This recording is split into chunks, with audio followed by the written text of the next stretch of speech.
ዛሬ በተለመደው መንገድ የመቶ ቀን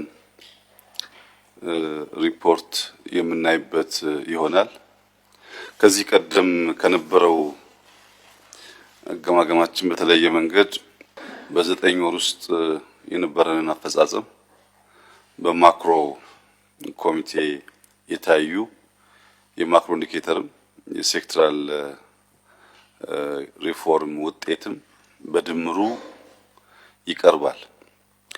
በሚቀርበው ሪፖርት ላይ ተንተርሰን ተጨማሪ ውይይቶች በማድረግና በማዳበር በሚቀጥሉ 3 ወራት ልንሰራባቸው የሚገቡትን ስራዎች አቅጣጫ እናስቀምጣለን።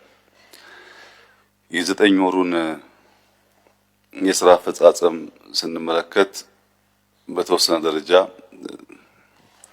የካቢኔ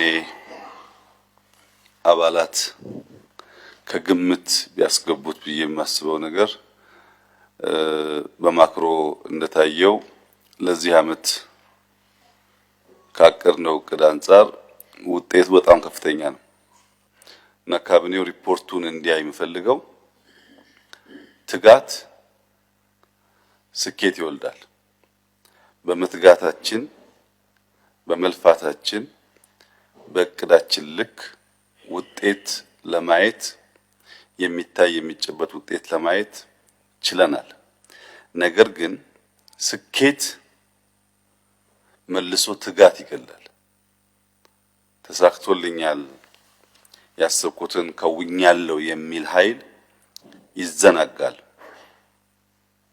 ስኬትን ትጋት ገዳይ ሳይሆን ትጋት ተጨማሪ ትጋት ወላጅ አድርገን መጠቀም ከቻል በሚቀጥሉት 3 ወራት ካሰብነው እቅድ በላይ አሳክተን የተሟላ ስኬትና ለሚቀጥለው አመት ስራችንም መነሻ ነገር እናገኛለን። አሁን ተሳክቶልናል በመናስበው ልክ ሰርተናል የሚል ግምገማና እንደምታ ደግሞ ካለ ስኬት ትጋት ስለሚገድል ማድረግ የሚገባን ተጨማሪ ልፋቶች ይቀንሱና ለውጡ በምንፈልገው ልክ የተሟላ ውጤት አያመጣም። የለውጥ ገቺ ተብሎ ከሚወሰዱ ነገሮች አንዱ ስኬት ነው። ለውጥን የሚገታ ተሳካልኝ የሚል ድሃ መካከለኛ ገቢ ሲደርስ ታስሮ የሚቀረው ባገኘው መጠነኛ ስኬት ስለሚረካ ነው እና ፊገሮቹ የለውጥ ጉዞ ወጥመድ ውስጥ የሚያስገቡን እንዳይሆኑ የለውጥ ጉዞ ወጥመድ ስኬት ስለሆነ በእያንዳንዱ ሴክተር ያገኘነው ውጤት ለተጨማሪ ልፋት ለተጨማሪ ጥረት የሚያነሳሳን ከሆነ በአገር ደረጃ የምናስበውን ብልጽግና ለማረጋገጥ ያግዘናል።